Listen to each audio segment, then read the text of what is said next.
చాలామంది పేదరికంతో బాధపడుతూ ఉంటారు. ఆ పేదరికం ఎలాంటిది అంటే వాళ్ళు సంపాదించేదానికంటే కూడా అప్పులే ఎక్కువగా ఉంటాయి.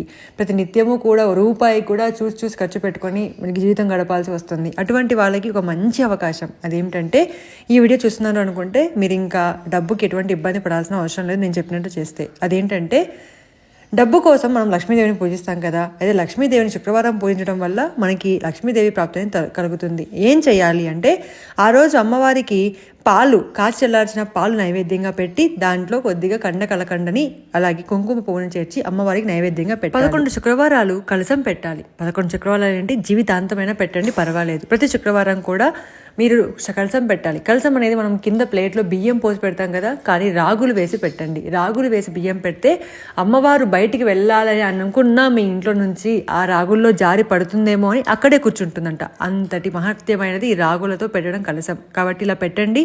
తప్పకుండా మీరు స్టార్ట్ చేయగానే మంచి మార్పు